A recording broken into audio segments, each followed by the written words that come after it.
Bible बताता है कि एक धनी व्यक्ति यीशु मसीह के पास चला आया और उससे कहता है कि प्रभु मैं उद्धार पाने के लिए, अनंत जीवन पाने के लिए क्या करूं? प्रभु ने कहा तू सारी आज्ञाओं को मान। वो कहता है ये सारी आज्ञाएं तो मैं मान रहा हूं। फिर प्रभु कहता है सिद्ध होने के लिए, क्या करने के लिए? सिद्ध होने के लिए अपनी संपत्ति को क्या कर? बेच दे, और बेचने के बाद उस पैसे को ले और ले जाकर के गरीबों को दे दे। वो उदास होकर चला गया। बड़े आश्चर्य की बात है। आप जरा सोचिए, एक व्यक्ति अनंत जीवन मांगने के लिए यीशु मसीह के पास आया है। जब वो अनंत जीवन मांगने के लिए यीशु के पास आया है, उसका ये उद्देश्य है कि प्रभु मुझे अनंत जीवन देगा। क्यों आया है? क्योंकि वो सारी आज्ञाओं को मानता है। तो कहीं ना कहीं वो व्यक्ति यीशु के पास आया था इसलिए ताकि यीशु उसकी पीठ थपथपाए। क्या बेहतर इंसान हो यार कि तुम पहले से परमेश्वर की सारी आज्ञाओं को मानते हो। लेकिन जब प्रभु ने कहा कि तू अगर सिद्ध होना चाहता है तो अपनी संपत्ति को बेच दे।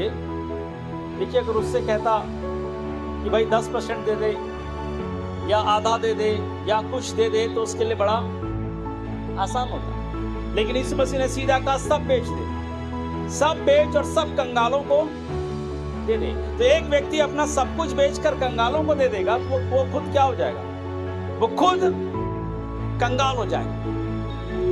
तो यीशु मसीह का मकसद ये नहीं था कि ये धनी व्यक्ति अपना सब कुछ बेच दे और खुद कंगाल बन जाए। यीशु मसीह का मकसद ये था कि ऐसा वो करे, फिर देखे कि प्रभु उसे कैसे 100 गुना प्रतिफल देता है। आमीन। Hallelujah, hallelujah, hallelujah, hallelujah. जो कुछ उसके पास था, मान लो उसके पास 10 लाख की प्रॉपर्टी थी, मान लो उसके पास 1 लाख की प्रॉपर्टी थी, परमेश्वर चाहता था उसको 100 गुना देना। कितना गुना देना? 100 गुना। 100 गुना देना चाहता था। इसी मत्ती 19 अध्याय के अंतिम पदों में प्रभु कहता है कि 100 गुना प्रतिफल। Hallelujah, hallelujah. लेकिन उसके लिए बहुत कठिन था, उस धनी व्यक्ति के लिए इस 100 गुने प्रतिफल को समझ पाना। तो बाइबल इस बात को बताता है, बाइबल इस बात को बताता है कि वो व्यक्ति यीशु के पास पहुंचा।